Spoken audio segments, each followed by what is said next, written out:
Assalamualaikum warahmatullahi wabarakatuh. Perkenalkan, saya Fariska Dwi Kartikasari dengan NIM 082111633001.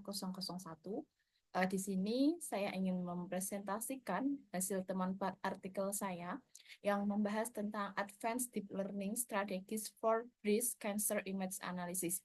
Jadi, secara garis besar, artikel ini membahas tentang deteksi kanker payudara menggunakan deep learning.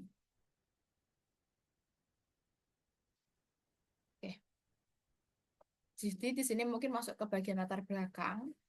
Kanker payudara merupakan sebuah masalah kesehatan global yang memiliki dampak signifikan pada kesehatan wanita di seluruh dunia. Deteksi dini dari penyakit kanker payudara sangat penting untuk meningkatkan peluang keberhasilan pengobatan dan penurunan tingkat kematian.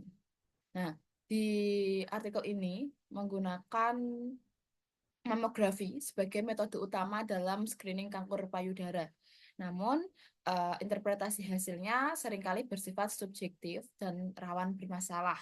Sehingga untuk mengatasi keterbatasan ini, teknik deep learning, khususnya Convolutional Neural Network atau sering disebut CNN, telah menunjukkan potensi besar dalam meningkatkan akurasi deteksi berbasis citra mamografi.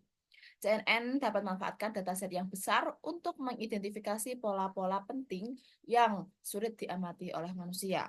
Untuk upaya ini, dataset seperti Mammographic Image Analysis Society atau MIAS dan dataset dari rumah sakit yang ada di Tunisia digunakan untuk menguji performa berbagai model CNN, termasuk ada DenseNet yang 121, ada MobileNet V2, dan ada Inception V3.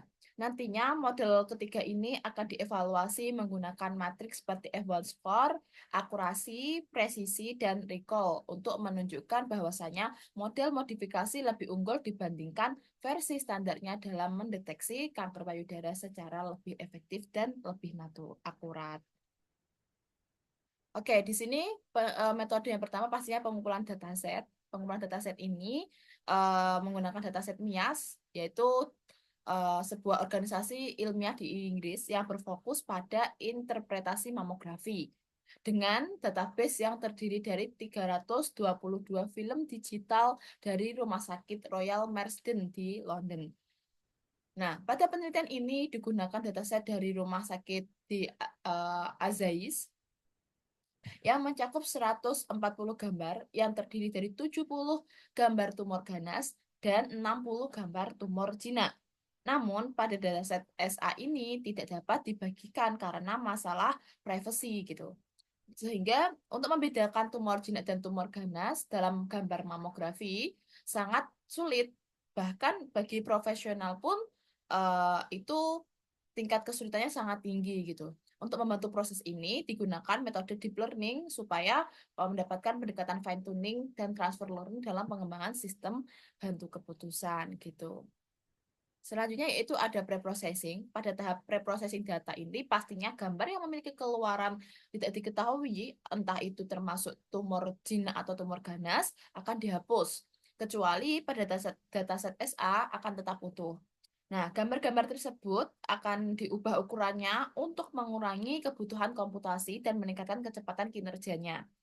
Untuk memperbanyak variasi data training, dilakukan augmentasi dengan menggunakan metode rotasi, flipping horizontal dan vertikal, kemudian penyesuaian lebar dan tinggi gambar. Pada uji coba, gambar diputar seputar 10, sebesar 10 derajat dan dilakukan flipping horizontal untuk memaksimalkan variasinya. Pada dataset itu nantinya dibagi menjadi 80% data training dan 20% data testing. Oke, masuk ke bagian transfer learning. Transfer learning itu merupakan teknik dari deep learning yang menggunakan parameter yang sudah dilatih sebelumnya pada dataset yang ukurannya besar gitu, seperti ImageNet untuk mempercepat pembelajaran dan meningkatkan akurasi model baru. Dan menggunakan bobot yang sudah dilatih tadi, transfer learning akan menyesuaikan fitur-fiturnya dari dataset yang telah dilatih ke dataset yang spesifik, seperti gambar mamografi.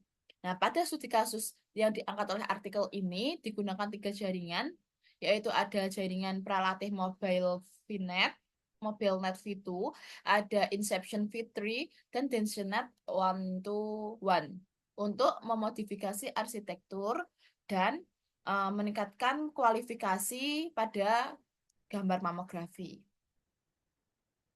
Oke, berikut merupakan hasilnya. Dari model deep learning dihasilkan sebuah metrik evaluasi, yaitu ada presisi, ada recall, ada akurasi, dan ada F1 score. Nah, akurasi ini untuk mengukur presentase yang prediksinya itu benar. Kemudian presisi digunakan untuk mengukur seberapa tepat pembuatan model ini dalam memprediksi pola positifnya. Sedangkan recall digunakan untuk mengukur seberapa baik model dalam mengidentifikasi pola positif yang benar. Untuk Evans score sendiri merupakan sebuah metrik yang digunakan untuk mengukur rata-rata harmonisnya dari presisi dan recall, atau sering disebut itu merupakan nilai tengah di antara presisi dan recall. Sementara AUC itu digunakan untuk mengukur kemampuan model yang membedakan kelas positif dan kelas negatif. Dataset MIAS dan dataset SA ini akan diuji menggunakan 3 arsitektur CNN seperti MobileNet V2, Inception V3, dan DenseNet 121 yang sudah dimodifikasi. Kemudian dihasilkan bahwasanya eh, pada kedua dataset ini sudah saya masukkan di bagian kanan ini. Untuk yang ini merupakan hasil dari dataset MIAS, yang bawah ini merupakan dataset SA. Bisa dilihat bahwasannya di dataset MIAS ini yang paling tinggi akurasinya yaitu DenseNet 121.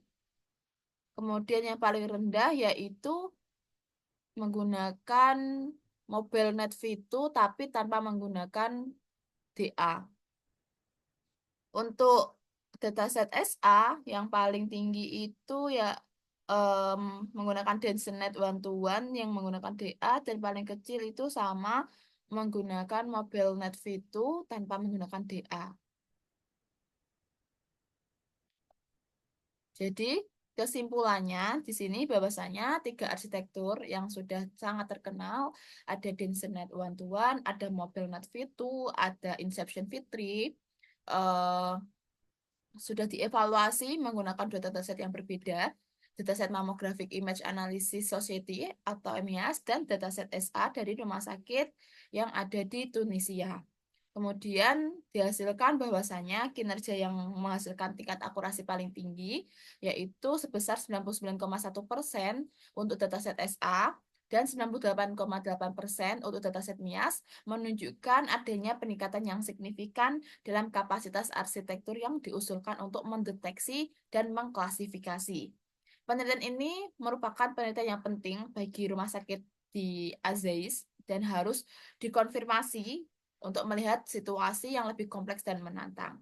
Sehingga para peneliti merekomendasikan lebih lanjut untuk menambahkan foto baru ke dataset SA untuk meningkatkan kapasitasnya dan memungkinkan hal ini.